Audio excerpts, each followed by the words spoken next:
Hey, this is going to be a video about tires. I have not done a narrated video in a while, and I've been uploading my race rides, and I'm going to talk about this season 2022 and some experience I've had with tires for the first time, dealing with flats, that is, in a race. So I guess first thing I'll talk about the Dynaplug. So this is the first time that I have carried the Dynaplug tool. This is probably their most basic one. It allows you to plug a tire quickly by just pushing this through the sidewall or the hole, wherever it is in the tire, and storing extras in here. I had 2 flats in a row, and it had to do with the same tire. This Vittoria Peyote is on season 2. Vittoria has been pretty good to me, but I have to say I think I've had more failures with them. I think that compared to Maxxis in general, they are just a little bit lighter and less durable. Had a sidewall pinch flat. I don't know if I lost pressure. This is a 2.35 Peyote 29er. During the 24-hour race, one of my lap, I got 2 holes, so I had to put 2 Dyna plugs in. It got it to seal, I was able to finish, and then in the race the next Wednesday, I had one of them come out.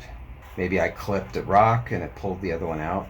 It's been a good tire. I think it wore pretty well. It's got decent rolling resistance. So I went ahead and put a Maxxis Recon that I had on for last Wednesday night's race. The good news is that the tire held up. Tire tread, a lot of grip. The course was dry, some loose climbs.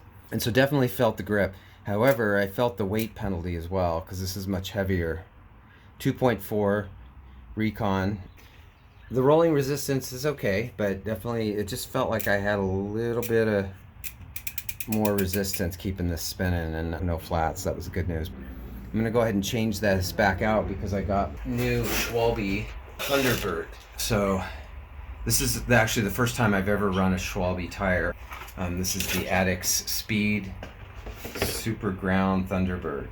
It's a 29 by 2.35. And I put this on the scale and was very actually just picking the box up, I knew this was a very light tire. And what the reviews say and the rolling resistance tests are very, very good for this. So it's got very low knobs. It reminds me of the Recon Race a little bit, but I think it's even lighter. My only worry is that will this hold up? I've heard that Schwalbe's may wear faster and may just not have quite the sidewall protection as something like a Maxxis, but hey, I'm gonna go for the lightweight and give it a try. Now I did put this on the scale. Yep, 695.8, so we'll just call it 696. 696 grams. This may be the lightest tire I've ever put on this bike. I am going to get it set up, tubeless, take this Maxxis Recon off and get it to set up. In the front, I've been running an Aspen, Maxxis Aspen. This is also the second year I've been running it. It's wearing really well, even though it's a pretty low tread pattern. It is a pretty low knobs, good rolling resistance. It's a 2.4, so I run the pressure at about 15 PSI. For my weight, it's fine. I've not had any front tire issues, and the grip has been great.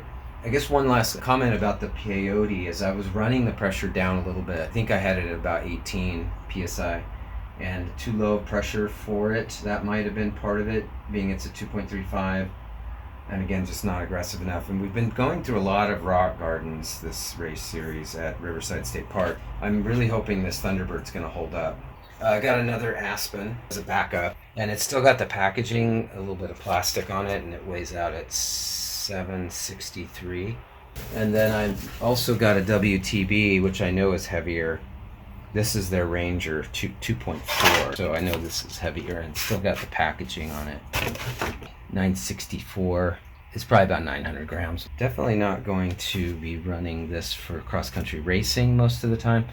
It may end up going on my backup bike, my Jet 9. Really good. A really good tread pattern. I wanted to add a comment about getting these tires seated on this bike and what wheels I'm running. I have actually really liked these Arch CB7s, these Stans wheels. They're their carbon CB7. I do not remember the dimensions, but it is a wider wheel, so you can run a 2.4. You could probably go to a 2.5. I've been running 2.4s to 2.35s and it's been great. The other thing is that they've seated up really well. Both Maxxis and Vittoria, I can get to seat with a pump. I get my stance fluid on there. I get one side's just kind of pulled up on the rim by hand, and then put the pump on with the valve stem taken out and pump it right up, and it's sealed. I don't even have to use my compressor. I haven't had to use a compressor on this bike in a while, actually, which is kind of nice. It'll be yet to find out how that's going to go with this Schwalbe, because I've never put a Schwalbe on, as I mentioned. We're about to find out. Let's see. Let's hope that we're not going to need to use a compressor. Although I have my compressor already sitting ready to go. This is not a high capacity pump by any means.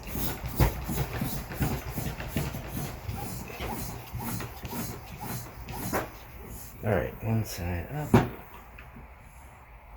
Actually, both sides just kind of all went at once. Sweet. About to lose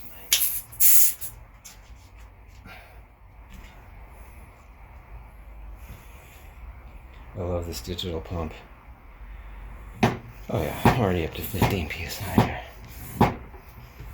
I always have to triple check that I put it the right rolling direction. This thing looks so narrow. Here we go. Might get, there it is. And more. 26 psi. 27. I think these are 50 max. I'm not taking it up to 50. We're pretty much seated here.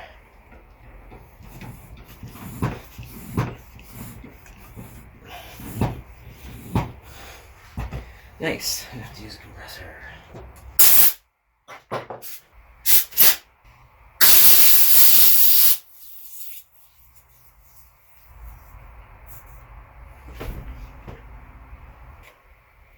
While I'm at it, I'm just going to do a little caliper check.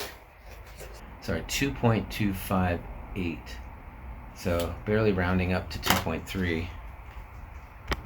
And of course, when I drop the pressure when I'm riding, which will be another whole thing, I'm going to have to see what kind of pressure I'm able to run. I'm going to probably keep this at about 19 psi. I weigh about 150 pounds. Anyway, I'll have to update how they perform later. This is race number 7. I'm pre-riding, I'm warming up, and I'm not going to run the GoPro. So I'm testing out the Schwalbe Thunder Burt. So far it feels quick. I can tell there's not tons of traction, but it's a pretty rolling course tonight. And I was going to go early to race, but I just didn't get here enough time to warm up, so I decided to pre-ride the whole thing. Looks like it's probably going to be at least 7-mile loop or maybe more. We're kind of reversing start at the airstrip, headed south, and yeah, we'll see how I feel. Been kind of a little bit uninspired, maybe is the word, but trying to push some motivation forward. And this is the time to check out. Alright, so enough one-handed warm-up. We'll do a recap at the end of this thing. Still warming up and navigating the double track with puddles. Hopefully this is the place you want to be, not next to a bunch of other riders. So just almost back to the start line. This is going to be a fast course because there's only one climb, well, two. We have to go up Devil's Up. Sorry, we have to go up Devil's Down, if that makes sense. Or ride around it. There's a workaround, but it takes longer.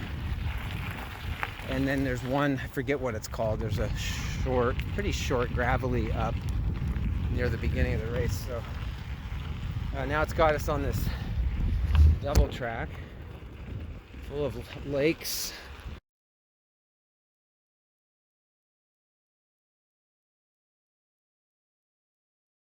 Post-race recap here out at Riverside State Park, race number 7. What I wanted to talk about mainly was the tires situation that I've dealt with in the last few weeks. So I had a flat at the 24-hour race, Memorial Day weekend. Luckily, I have started carrying Dynaplugs, and on my second lap out at the 24-hour race, I pinch flatted, had 2 holes, and I was able to get those plugged in on my way. I lost about 5 minutes with all the filling, but at least I finished my laps. And then the following Wednesday, for the races series out here on Wednesdays, I used the same tire, and unfortunately one of the plugs came out during the race. I should have just swapped it out, but I had ordered new tires and they weren't in yet, and so that led to me being nearly 10 minutes back. Actually, I think I only lost 5 minutes at that race. It was muddy, it was raining, it's kind of rough, but at least I finished. I still came in 6th, and so I maintained some points for the overall for the Wednesday night series. But back on the tire situation, after the flat again at the Wednesday night race, I swapped that tire out for the following Wednesday, which would have been last week, and I was running a Recon, Maxxis Recon, and that thing's bomb-proof, and it was great, but I could definitely feel the weight penalty on that. And I did weigh some of these tires this past week, as I was getting ready for tonight's race, and that Recon's had some sealant left dried on it. I want to say it's almost 900 grams. Prior to that, by the way, the one I had flatted was a Vittoria Peyote, which that's probably 750. It's under 800 grams. That tire's been retired. It's seen 2 seasons, well, a season and a half, and now it's got 2 holes in it. I got my new tires in, and I got for the first time a Schwalbe Thunder Burt, which is their high speed, sort of very good rolling resistance, low resistance, and very light weight. It's like 590 grams. But I was also a little worried about would it hold up, so I got it seated tubeless. I felt way fast with it. I mean, some of it's not just psychological, but it was definitely lighter, and it just rolled like smooth. And the course, it was so suited for it tonight, because the course was flowy, some rocks, but not like it's been the last few weeks. So it wasn't a ton of loose rocks and stuff. We had a few climbs, but some fast, loose descents. We've had a lot of rain this week, and so we had some washout and ruts and some sandbars that aren't normally on the trail. But I'm still running the Aspen up front, the 2.4, and I had the Schwalbe Thunder Burt 2.35 in the back.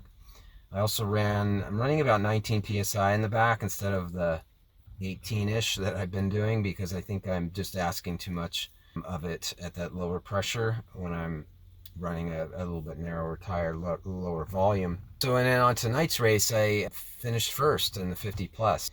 First place in the 50 plus, and I finished number 10 at overall. So out of all the 2-lapper riders tonight, I finished 10th. So I'm quite happy with that. I got to go back to 2019 when one Wednesday night I had 1 first place finish. So this is only my second time ever finishing first out here in this series for our local races, and